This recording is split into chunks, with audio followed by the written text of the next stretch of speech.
Hello student, आज हम लोग पढ़ेंगे बायोलॉजी में क्लास 11 की बायोलॉजी में चैप्टर 2। इसमें चैप्टर 2 का नाम क्या है? बायोलॉजिकल क्लासिफिकेशन, यानी जो जैव जगत है इस जैव जगत का वर्गीकरण पढ़ना है। ठीक, बायोलॉजिकल क्लासिफिकेशन यानी जंतु वैज्ञानिक का जो ये वर्गीकरण है, जंतुओं का जो वर्गीकरण है, इसके बारे में हम पढ़ेंगे। यानी इनका वर्गीकरण कैसे हुआ। ये जो जितने भी जीव हैं भाई, ये दिक्कत होने लगी जब ये देखे हम लिविंग बींग्स में पिछले चैप्टर अपने पढ़े कि ये दिक्कत होने लगी कि क्लासिफिकेशन क्यों मारा, क्योंकि ये दिक्कत होने लगी कि सभी जीव ठीक तरीके से ये नहीं समझ पा रहे थे कि कैसे उनके बारे में अध्ययन किया जाए, कैसे उनमें सिमिलरिटीज़ हैं, डिससिमिलरिटीज़ हैं। इन सब को देखते हुए क्या किया गया, बायोलॉजिकल क्लासिफिकेशन एक जंतु वैज्ञानिक का एक वर्गीकरण आया, जिसके द्वारा कि हम आसानी से उन सभी जीवों के बारे में जान सके जिनके बारे में हम नहीं जानते हैं। इसलिए क्या हुआ, बायोलॉजिकल क्लासिफिकेशन आई। समझ में आई बात? तो पिछले चैप्टर में जो कुछ भी पढ़ा उस पर आप पूर्णतः रूप से उसको ठीक से पढ़िएगा, वीडियो को देखिएगा, और उसके साथ साथ उनके जो एक्सरसाइज है चैप्टर 1 की जो भी एक्सरसाइज है उसको हल करने का प्रयास कीजिएगा, उसको लिखिएगा, उसके आंसर को लिख करके हमारे व्हाट्सएप नंबर पे आप क्या कर सकते हो, उसकी फ़ोटो खींच के सेंड करिएगा। उसके साथ साथ यदि कोई भी क्वेश्चन आपको एक्सरसाइज कोई भी समझ में नहीं आती है तो आप उसको उस क्वेश्चन को फ़ोटो खींच करके या फिर किसी न किसी तरीके से कमेंट बॉक्स में टाइप करके हमारे पास वो क्वेश्चन भेज दीजिएगा कि हमें क्या करना है कि वो क्वेश्चन समझ में नहीं आए या कोई भी दिक्कत होगी तो आप हमें ज़रूर बताइएगा। ओके, तो अब हम चैप्टर शुरू करते हैं, चैप्टर 2, जिसका नाम है क्या, बायोलॉजिकल क्लासिफिकेशन। क्या नाम है जिसका नाम? बायोलॉजिकल क्लासिफिकेशन है। तो फिर यहाँ पे अब देखेंगे, सबसे पहले ये जानते हैं क्लासिफिकेशन क्या है। ठीक, पिछले चैप्टर में हमने क्लासिफिकेशन डिफिनेशन बताई थी आपको, फिर से एक बार समझ लेते हैं। It is a scientific procedure of arrangement of living organ into group, यानी एक क्या है, ये एक वैज्ञानिक तरीका है जिसके जरिए हम क्या करते हैं, किसी भी जीव को एक समूह में रखते हैं, किसी भी लिविंग ऑर्गेन्स को, किसी भी जीवित जीव को क्या करते हैं, एक समूह में रखते हैं। It is done on the basis of similarities and dissimilarities and placing the group in a hierarchy of categories। इसका मतलब यानी इनको हम रखेंगे किस आधार पे, कुछ ना कुछ आधार चाहिए, उसी आधार से हम क्या करेंगे, इन जीवों को उस समूह में रखेंगे। तो उसके लिए ये कैसे समूह में रखा जाएगा, यानी उनकी जो सिमिलरिटीज़ हैं, जो उनमें समानताएं हैं, जो उनमें असमानताएं हैं, उनके आधार पर, उसके साथ साथ placing the group in a hierarchy of category, यानी उसका जो भी समूह है उस समूह में जिस ग्रुप से वो बिलोंग करेगा उसी ग्रुप में उसको रखने का प्रयास किया गया है। किसमें? क्लासिफिकेशन में। बात समझ में आई इतनी? अब आगे बात है, the first pioneer work on classification was done by Linnaeus, called father of taxonomy. यानी क्लासिफिकेशन, जो सर्वप्रथम जो क्लासिफिकेशन शब्द आया उसके बाद इस पे सबसे पहले सोचने वाला व्यक्ति कौन था? लिनियस। कौन थे? लिनियस। इन्होंने क्या किया, सबसे पहले ये सोचा कि क्लासिफिकेशन होना कितना आवश्यक है, उससे पहले कोई सोचा नहीं था इसके बारे में। ये क्या किया, उसके बारे में सोचे कि हमें क्या करना चाहिए, क्लासिफिकेशन करना चाहिए। अगर किसी भी जीव का हम क्लासिफिकेशन नहीं करेंगे तो ये दिक्कत आएगी कि हम उसके बारे में पूर्ण रूप से जान नहीं पाएंगे, यानी उसमें क्या समानताएं हैं, क्या असमानताएं हैं, उसके साथ साथ उसको किस समूह में रखा जाए, उस समूह में रखने से क्या होगा, क्या नहीं होगा आदि। तो इन्हें क्या कहा जाता है, फादर ऑफ टैक्सोनॉमी, यानी वर्गीकी का जो जनक कहा जाता है। किन्हें कहा जाता है? लिनियस को कहा जाता है। ठीक है, इसको अगर आप नोट करना चाहें तो नोट कर लीजिए इतना।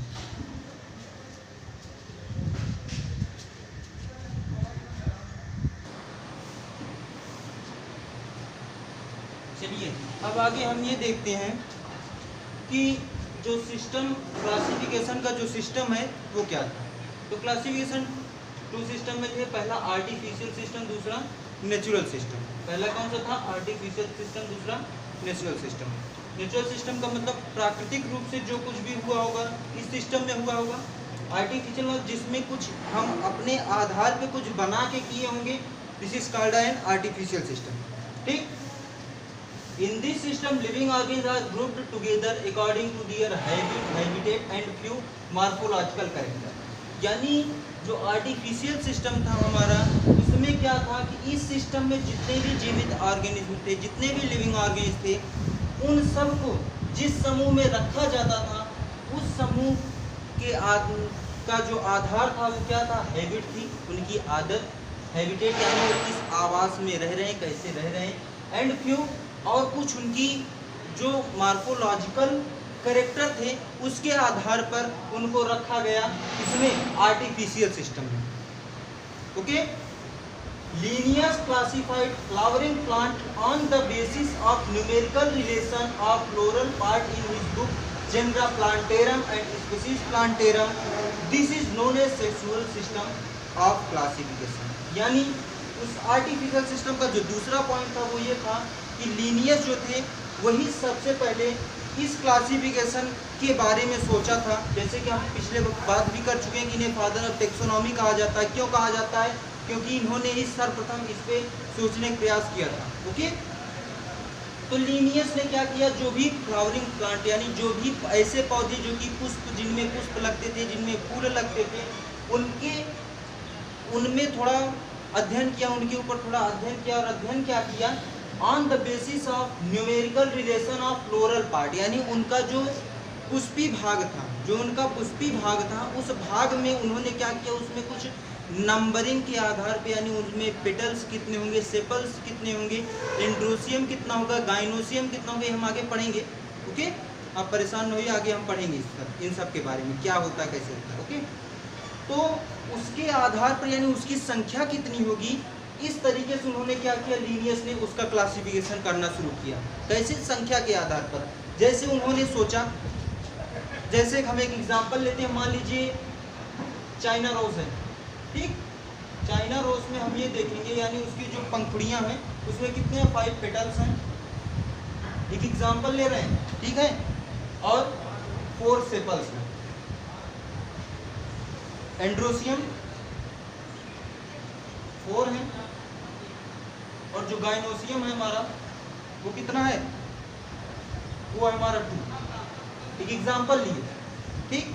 वहीं अगर दूसरे स्थान पे देखें, जैसे हम रोज ले लिए, पिंक रोज, ठीक, उस पे देखेंगे तो गाइनोसियम की संख्या हमको मिली 1, एंड्रोसियम की संख्या जो थी वो मिली कितनी, इनफाइनाइट मिली। सेपल्स जी कितने थे, मोर देन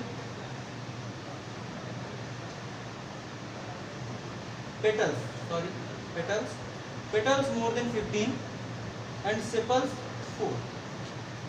तो इन दोनों में देखिए क्या था, डिफरेंस आया। इसको एक अलग समूह में रखेंगे, इसको एक अलग समूह में रखेंगे, बात समझ में आई।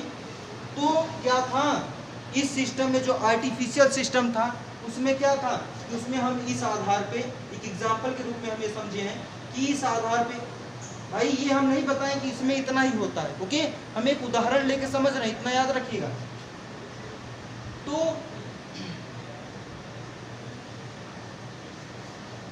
हम ये देखने की इसमें प्रयास करेंगे, ये जो आर्टिफिशियल सिस्टम था इसमें ये बताया गया कि उसके जो फ्लोरल पार्ट में जो न्यूमेरिकल आते थे, जो भी नंबर्स आते थे, उनके आधार पर उनका क्लासिफिकेशन किया गया था। और ये उन्होंने अपनी एक बुक थी, जिस बुक का नाम था Genera Plantarum and Species Plantarum, उसी में उन्होंने इसको बताया था कि यानी कि जो फ्लावरिंग प्लांट होते हैं उनका क्लासिफिकेशन कुछ इस तरीके से किया जाए। समझ में आई बात? This is known as sexual system of classification. और इसको हम किसके आधार पे जान सकते हैं, यानी सेक्सुअल, यानी सेक्सुअल सिस्टम ऑफ क्लासिफिकेशन के नाम से भी इसको जान सकते हैं। ये जो कुछ भी बातें भी आर्टिफिशियल सिस्टम के बारे में हुई, ये सब किस सेंचुरी की थी, 18th सेंचुरी, 18वीं शताब्दी की ये बात थी। किसकी? आर्टिफिशियल सिस्टम की जो भी बात हुई थी किस शताब्दी में हुई है, 18वीं शताब्दी में। उसके बाद फिर हमारी कौन सी शताब्दी, 19वीं शताब्दी आई। 18वीं शताब्दी तक की बात थी आर्टिफिशियल सिस्टम। उसके बाद की जो शताब्दी है उसमें क्या आया, नेचुरल सिस्टम आया हमारा। कौन सा सिस्टम? नेचुरल सिस्टम आया। This system aim at classifying and arranging organism according to their overall similarities in relation to phylogeny. Phylogeny के रिलेशन के आधार पर उनमें क्या सिमिलरिटीज हैं, क्या समानताएं हैं, इसके आधार पर हम क्या किए, नेचुरल सिस्टम में जो भी क्लासिफिकेशन किए वो किए। ठीक, first natural system of animal classification was given bye Linnaeus in his book system nature. यानी सबसे पहले इस पूरे नेचुरल सिस्टम में सबसे पहले जब एनिमल का क्लासिफिकेशन हुआ, जंतुओं का क्लासिफिकेशन आया, उसमें कौन आए, लीनियस आए सबसे पहले, और उन्होंने अपनी एक बुक लिखी जिस बुक का नाम था सिस्टम नेचुरे। उस बुक में उन्होंने बताया कि एनिमलों का क्लासिफिकेशन कुछ इस आधार पे किया जाए। उसके बाद फिर थोड़ा और विकास हुआ। The most pioneer natural plant classification was given by Bentham and Hooker in their Genera Plantarum and exemplaria. यानी उसके बाद फिर जो भाई जिनको की कहा जाता है कि सबसे पहले प्लांट के बारे में जितने भी प्राकृतिक प्लांट थे उनका जो क्लासिफिकेशन किया गया वो किसने किया, बेंथम और हुकर ने किया। किसने किया, बेंथम और हुकर ने किया, जिनका क्लासिफिकेशन हम आज भी पढ़ रहे हैं, बेंथम और हुकर का। उससे पहले ओपेरन थ्योरी आई, बहुत सी थ्योरियाँ आई हैं, ठीक, उन पे आगे हम विचार करेंगे। अगर होगा आपके सिलेबस में तो बताया जाएगा, नहीं तो नहीं बताया जाएगा। तो बेंथम और हुकर जो थी ये आए, और उसके बाद इन्होंने अपनी एक बुक थी इनकी जेनरम प्लांटेरम एंड एक्जेम्प्लेरिया। उसमें इन्होंने बताया कि कैसे जो भी प्लांट थे उनका क्लासिफिकेशन किस आधार पे और कैसे किया जाए। उनका आधार क्या था, आधार था कि similarities and in relation of phylogeny, यानी जो भी समानताएं या फाइलोगेनी में जो भी संबंध है, जो भी समानताएं, उसी के आधार पर सिस्टम नेचुरल सिस्टम की का जो भी जीव था, जो भी जीव थे उस समय उनका क्लासिफिकेशन किया गया है। समझ में आई बात? लिखना चाहें तो लिख लीजिए।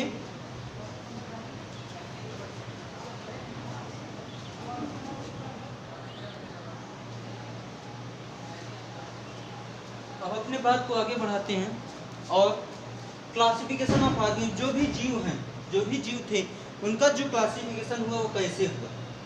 ठीक भाई, इतने सारे जीव थे, सब अपना अलग अलग मत दे रहे थे, अलग अलग वैज्ञानिक आते और अपना अलग अलग मत देते, और सब किसी का मत किसी मामले में ठीक होता तो किसी का किसी मामले में, यानी किसी का जो मत था वो पूर्ण रूप से सक्सेसफुल नहीं हो रहा था, पूर्ण रूप से सक्सेसफुल नहीं हो रहा था।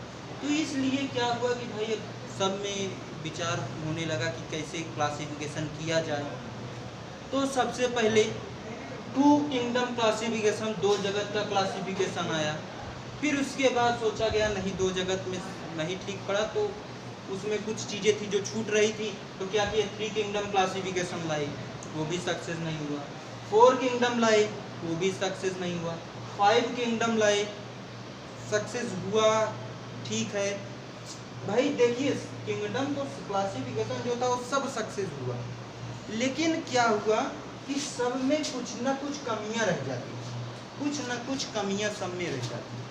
ओके, उसके बाद सबसे लास्ट में हमारा कौन सा क्लासिफिकेशन आया, सिक्स किंगडम क्लासिफिकेशन। इसका मतलब होता है जो ऊपर लिखा गया वही फिर से नीचे लिखा गया। ओके, सिक्स किंगडम क्लासिफिकेशन में हम ये देखें कि वहाँ पे भाई थोड़ा और विस्तार पूर्वक किंगडमों की संख्या हो गई। उसके बाद सबको अलग अलग तरीके से अलग अलग समूह में रखा जाने लगा। समझ में आई बात ना? तो हम क्या करेंगे, एक एक किंगडम के बारे में संक्षिप्त में जानकारी लेंगे, क्योंकि एनसीईआरटी जो आपकी 11th क्लास की बुक एनसीईआरटी है, उसमें केवल और केवल हमको पढ़ना क्या है, आर.एच. विटेकर का वर्गीकरण पढ़ना है, आर.एच. विटेकर का क्लासिफिकेशन पढ़ना है। और वो क्लासिफिकेशन कौन सा है, 5 किंगडम क्लासिफिकेशन। कौन सा है, 5 किंगडम क्लासिफिकेशन। इसी के बारे में पूरी एनसीईआरटी की जो बुक है उसमें चैप्टर 2 जो है केवल इसी के बारे में, ठीक है।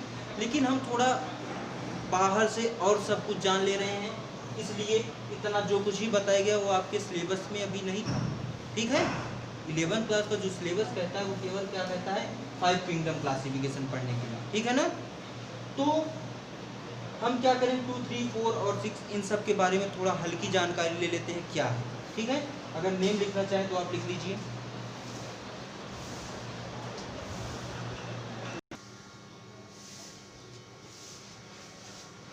चलिए अब हम देखते हैं टू किंगडम क्लासिफिकेशन में क्या होता है। ठीक है, इस जो टू किंगडम क्लासिफिकेशन था इसको किसने दिया, गिवन बाय कार्लस लिनियस, कब दिया, सन 1758 में। ओके, 1758 में दिया, किसने दिया, कार्लस लिनियस ने दिया। क्या दिया, टू किंगडम क्लासिफिकेशन दिया।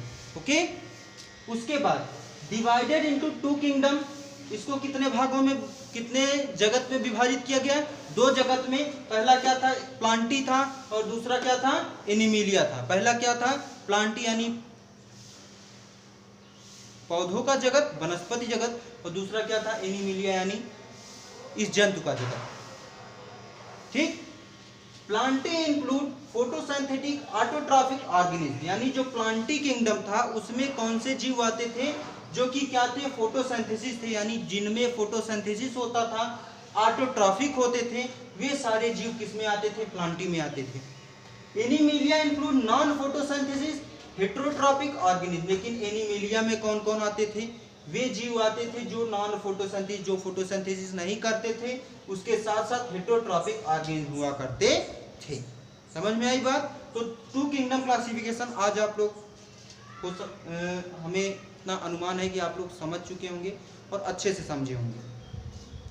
अब आगे हम बात करेंगे अपने अगली वीडियो कल, जो कि वीडियो कल बनाएंगे हम, उसमें हम बात करेंगे three kingdom classification, four kingdom classification, five kingdom classification और सिक्स किंगडम क्लासिफिकेशन। उसके बाद आपका ये भी चैप्टर खत्म हो जाएगा। ठीक है, तो आज के लिए बस इतना ही। थैंक यू क्लास, और अच्छे से पढ़िए। ठीक है, क्योंकि आपको ही नीट की भी प्रिपरेशन करनी है, और आपको ही एम्स भी देखना है, जिम्पायर भी देखना है। ओके ना, ठीक है ना, इसलिए आप अच्छे से पढ़िए। अगर आप बायो स्ट्रीम के हैं तो इतने अच्छे से पढ़िए कि यानी हम अगर सामने वाले को समझाना हो तो हम अच्छे से समझा सकें। बस इतना ही पढ़िए कि कोई भी चीज़ अगर हम पढ़ रहे हैं तो अगर सामने वाले को समझाना है तो हम अच्छे से समझा सकें। इतना ही पढ़िए बस। ओके, तो बस आज के लिए इतना ही, यहीं पे ख़त्म किया जाता है। थैंक यू क्लास, अच्छे से पढ़िए।